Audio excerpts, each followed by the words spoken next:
So we're here. And so speaking from my big girl tech job that I do, we're gonna have a little bit of a fireside chat for lesson 9, and that's kind of the post query game. So like what happens afterward? And I'm just gonna kind of talk through like what happened to me and offer um some advice, I guess, just maybe um some connection, because maybe it's gonna happen to you. I don't know.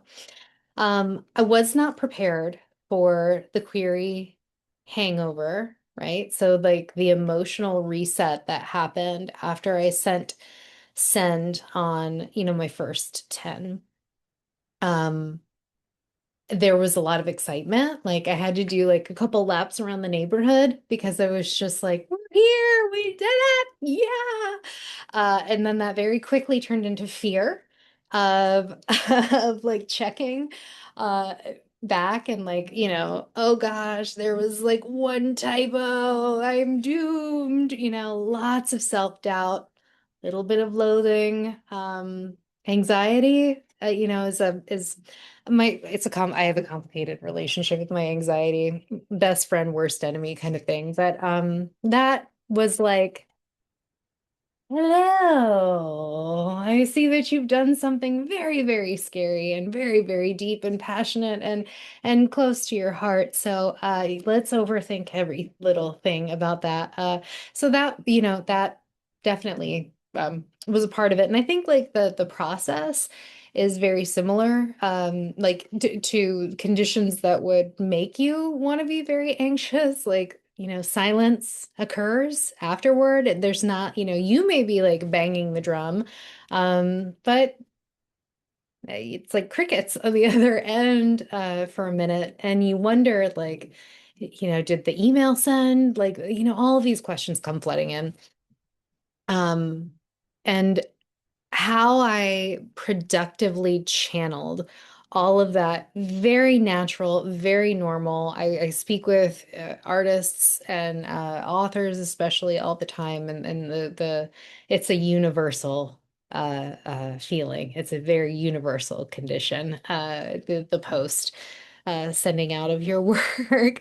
But the thing that I think really, like I said, helped me was channeling it, embracing the fact that I was here, embracing, that I would be entering into this kind of waiting period, and what did I want to do with that wait?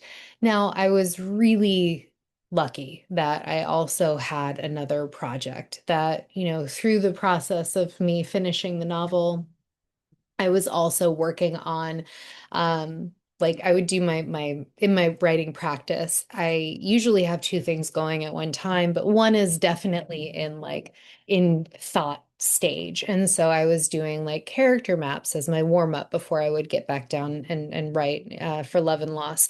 I would be doing, setting research. Like there were tasks that needed to be handled before I could jump into the creative process of actually writing the next novel. So that was all happening as I was finishing this. And so by the time that I was querying, I was like ready to write and to sit down and like get down on this new project. And that helped a lot because it redirected all of that anxiety and flipped it back into excitement again, right? Sometimes, though, I have heard that, taking some time off in between big projects is, preferable. Definitely something, sorry, my little dog is pawing at the door. Let me in. So I'm gonna make this quick so I can go pet my golden retriever. Um, Again, I didn't want to sit and check my email 35 times a day. I didn't want to like check the analytics on my website, 3 times a day. And this is what definitely helped with that, because, if I didn't have something to keep these idle hands busy, it was going to very quickly send me over the edge. Uh, um, In addition, I had the query tracker, and so I was able to rely on that. Like anything that came in, I would treat it as data. I would treat it as data collection and later analytics that I could put together and I could stream into revising the plan. So I had a plan in the waiting of how I was going to treat engagement along the process. Um, I only, wanted to revise when patterns, emerged in that data set. And so knowing that I had something that I was working on, oh, that was a pretty lightning strike. I had something that I was going to work on, and I had a plan for how I was going to move through this very unknown pool that I was swimming in.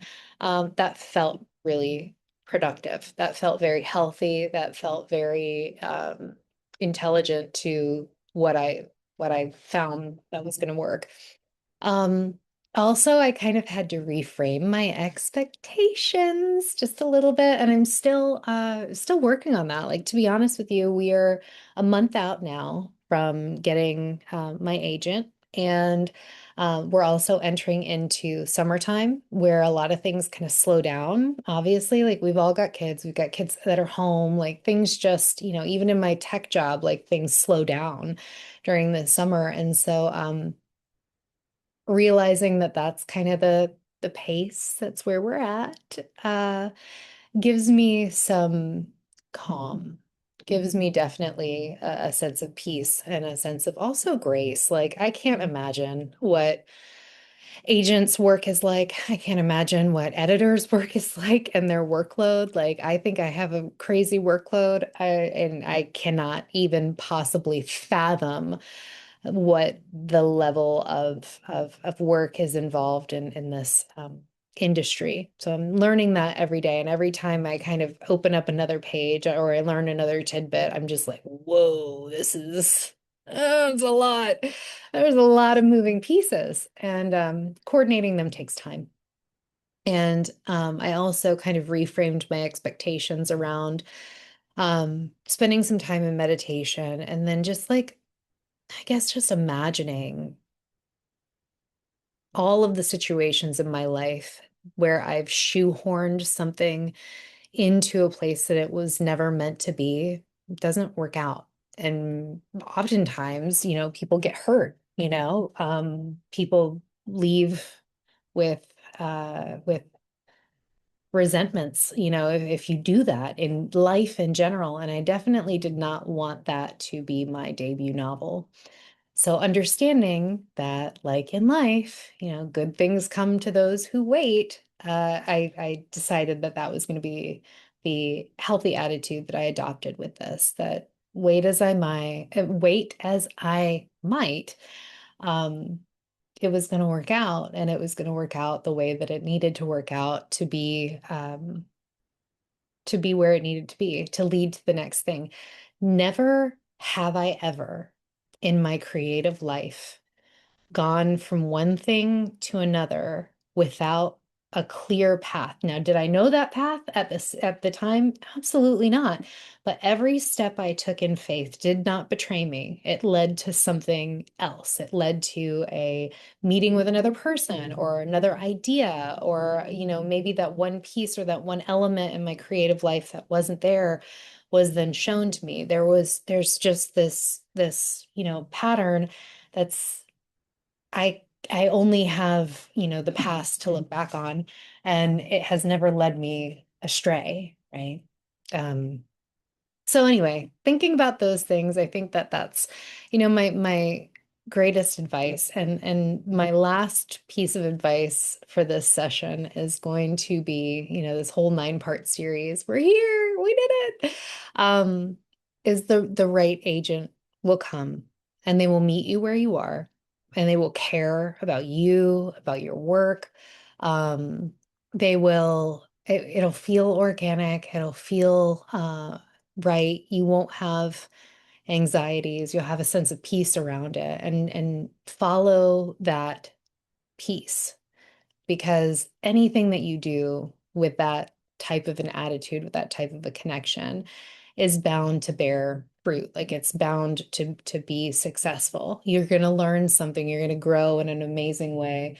Um, and that again can take a second. So I say that with, with the book is, on submission right now. And, we're waiting to hear back from the first round of submission. It has been 1 month to the day. I looked that up in between the last video and this video. So hopefully my next series is going to be, from a slush pile survivor, how to work with an agent, not an agent, an editor. See, I'm such a noob. I'm still understanding all of the terms and the roles and how they intersect, but that's okay because it's a learning opportunity um, and I'm here for it. I'm here for all of it. So thank you. I hope that you've learned something. If you have any questions, if you need some guidance, if you, just kind of want to get a plan in place, reach out. I'm gonna start doing some office hours, I think, if interest peaks, and again, more to come. So thank you so much, and I hope that this has been helpful. My email is on the website. All my contact information is there too, and my socials. Hit like and subscribe, I think is what you say at this point. I don't know. All right. I'm gonna go pet my dog. Gonna make dinner. Be well.